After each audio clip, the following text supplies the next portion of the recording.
रोहिणी आचार्य भी डॉक्टर ऐसे ही बनी जैसे मीसा भारती बनी।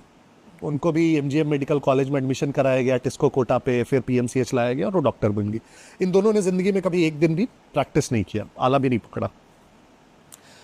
इन्हीं रोहिणी आचार्य की जब शादी हो रही थी 2002 में पटना में, और आप किसी से भी बिहार में या पटना में पूछ लेंगे कि उस शादी में क्या हुआ था, तो मतलब उसके इतने चर्चे हैं, हर कोई आपको बता सकता है, उस पर कोई शक भी नहीं।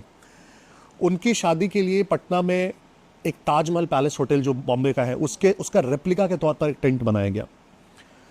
उनकी शादी के लिए वहाँ के जितने गाड़ी के शोरूम्स थे उससे गाड़ियाँ उठा ली गई, करीब 50 गाड़ियाँ उठाई गई।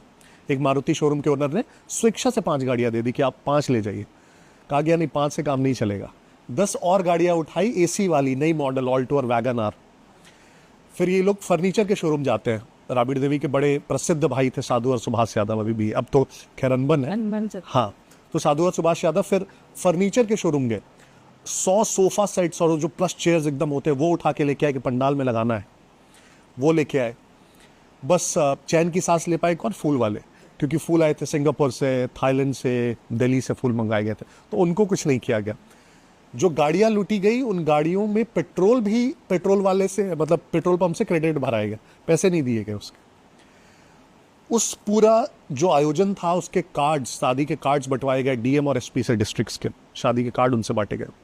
उस पूरे आयोजन में सुरक्षा के लिए करीब 300 राज्य के पुलिस बल और एसटीएफ के कमांडोज लगे गए, बारातियों की सुरक्षा और आवो भगत के लिए 300 पुलिस वाले वहाँ थे। और दूल्हे का नाम राव रणविजय सिंह। और बहुत इंटरेस्टिंग है, तो राव रणविजय सिंह जिस गांव से आते थे उसमें बिहार में कहीं भी बिजली, सड़क, ये चीज़ें होती नहीं थी।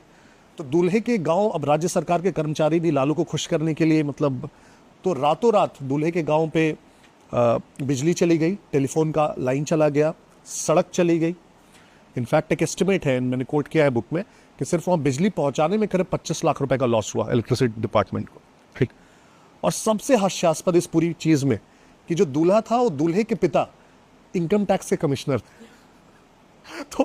तो ये रोहिणी आचार्य अगर दुहाई देने लगे नैतिकता की, जिनकी एमबीबीएस डिग्री से लेके, जिनकी शादी से लेके सब कुछ इतने विवादों के घेरे में, तो क्या बोल सकता है? इनका एक एक, मैं पूरे परिवार के एक एक बच्चे, एक एक व्यक्ति का आपको, और and these are on record with credible sources. इसमें कोई भी ऐसी चीज़ नहीं है कि जो सिर्फ और सिर्फ एक प्रकार से बयानबाजी है या कहा सुना है।